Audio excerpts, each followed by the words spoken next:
Hey everybody. Okay, so it is day 2 and it is an actual temp outside right now is 30. It's expected to drop down to low to mid 20s tonight, and it's not too bad in the van tonight. When I first came out, I ran the engine for about 5-10 minutes, heated things up a little bit, but honestly it's not all that bad. Of course, I'm layered pretty good, and my sleeping bag it's rated for single digit. It's rated down to 10 degrees, so I should be fine there. And I take a yoga blanket, as I said earlier, and lay it over the top. But so I'm kind of looking forward to tonight. My wife Beth gave me a little extra challenge. She's not here tonight. She's working tonight. And she said to me, I don't get why you're doing this tonight. I'm not going to be here. You're going to have the whole house to yourself. There's no kids. I'm at work. It's just you, 2 cats, and a warm house with heat. But that's kind of the idea. Is I committed to do this thing for the weekend, and honestly, I want to see this test through for no other reason.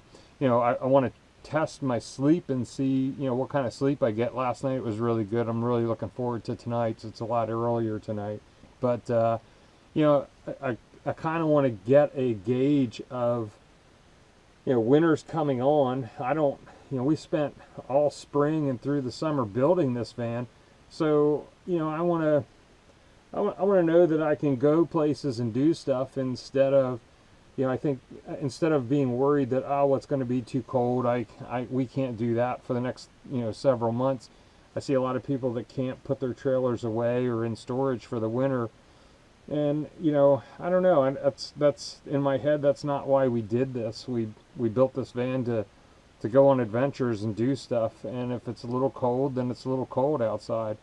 We just need to find ways inside to deal with that. So, like I said, I think that's what this whole project to me was about for both of us. And I know, I'm sure I'll get her out for some cold weather trips this year. It might take a little coaxing, but even if we head south in the depth of winter, when it's 20 or 30 degrees here during the days, if we get a long weekend and go south, and maybe just get, the idea is, to find somewhere far enough south, not necessarily to 60 to 70 degrees, but, if I can get it to 40 to 50 degrees when it's 20 here, that's a nice break. So anyway, day 2, looking forward to seeing how this goes. Like I said, I've been hanging out here for a while now. Tonight, it's Saturday night, and I've got the iPad up and gonna watch a movie and just go to sleep and see what tonight brings. It's a whole lot less windy than it was last night, so, and the sky outside is just absolutely gorgeous. It is just crystal clear outside, and you can see every star. Anyway, that's all I got. Peace. Good night. Everybody have a happy Saturday, and we'll check in tomorrow.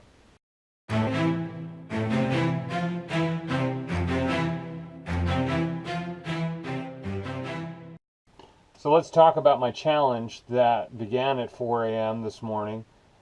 I had a beautiful, wonderful sleep. It was quite cold in the van. When I went to bed last night, it was, well, when I came out here last night, the actual temp outside was 30 degrees. I'm not sure exactly what the real feel was. Probably same, because there was no real wind last night. It was just crystal clear. Beautiful night. Came out, watched a movie, kind of said goodnight to you all, went to bed, and curled up and was fine. Everything's all going swimmingly. Woke up about 4 a.m., had to use the bathroom, and because I drink a lot of water, so it's pretty regular that I have to get up at some juncture to use the restroom. I had the toilet ready, which we use for just number 1, mind you, and I had thoroughly cleaned it, and it always stays thoroughly clean, and I had it in here. When I got up, came across, I pumped the tank up. Because it was so cold, I didn't pre-pump the tank, the bowl up with water. It's a flushable toilet, so you have to pump it up with water to kind of fill it up a little bit. So I was throwing a little water in there, and it didn't sound right. As I'm pumping the water, I'm hearing this trickling. I'm up here, and I'm hearing this trickling sound behind me. And one of the things I noted was the floor of the van. My feet were warm in the bed, but when I came across the floor was pretty cold. So one of the things I think I need to look at is potentially a carpet.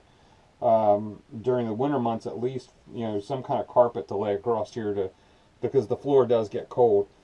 But I came across, and I'm pumping up the bowl with some fresh water, and I'm noticing my one foot is getting warmer. And I thought, oh, okay, I was out. I was just, let's do this so I can crawl back in the sleeping bag. And I'm pumping and I'm pumping, and it's not sounding right up here. My foot's getting warm, and all of a sudden I notice a trickling sound behind me. And here, so I flipped on the light to see. I don't get it. What's going on? I flipped on the light, and here the seal of the toilet. There's the holding tank in the bottom of it, and then there's the bowl up top where you have your fresh water tank, and the seal was not fully sealed. So as I'm pumping up the water, it's just flooding out the front. Never the holding tank again, which was cleaned. So nothing nasty got in the van. It was just fresh water. As I'm pumping it into the bowl, it's just flowing out the front onto the floor. Fortunately, the universe was talking to me again. I leveled the van last night, so it wasn't a river going down, but I was still slightly off. And as I turned on the light, I turned around. There's this tiny stream of water that's beginning to go down the van. So here I am at freezing at 4 o'clock in the morning, reaching for paper towels, dam up the water and start bringing it up, and flip open the sliding door, because in my head I hadn't registered that this was just fresh water. I'm thinking like this sewage dump into the van. So I'm flipping open the sliding door. Out goes the toilet. I didn't throw it out, but I walked it out. I'm still in my socks. It's 20 some degrees outside, and at this point my feet are soaking wet. I go and I come back in, slide the door shut, and I'm drying up the floor. Following that, I'm still kind of, well, okay, great, everything's dry, but then I break out the disinfectant cleaning wipes and so forth, and I start washing the entire floor. Remember, again, this started at 4 o'clock in the morning, and it's really cold in here. So I'm going through, and I washed the entire floor. So I had to break out the little buddy heater, or Mr. Heater. This is the big one. This isn't the tiny one. This is the portable buddy Mr. Heater that I have. So, and I normally don't use that, but I did break it out, threw in a canister to it, fired it up, put it on high, and I wasn't giving up. I was gonna do this. This was all part of the challenge. This was all part of what we were trying to figure out this weekend, and how would you handle this. I got everything dried up, and actually the van really kind of warmed up at that point. And I do have, I keep a bunch of clothes in my wardrobe here, although we don't live in the van, but I do keep sets of clothes in here. So changed my socks, put double socks on at that point because my feet were kind of cold at that juncture. But the van was warming down at that point, had turned off the heater and so forth. And when I put the heater on to kind of superheat the van real quick, I'll turn the heater on and I mount above it this little 12-volt fan that kind of, I can position these anywhere. So I'm blowing warm air and circulating it through the van. So you're getting an airflow. It's not just this dead heat that's kind of coming up and then you're waiting for it. I kind of put these up on the counter and I had airflow, so got rid of the frost on the floor, dried the floor off real nice, and that took maybe 15 minutes, 10 or 15 minutes. When that was all done, shut down the heater, shut off the fan, shut off the lights, crawled back into bed, and I thought, okay, let's wrap this up. It's still early, I can still get a nice sleep in. When I crawled back into the sleeping bag there, for some reason, man, I just couldn't get my feet warm. And I thought, you know, I can do this. Like, I can get, you know, my feet, they'll warm up eventually.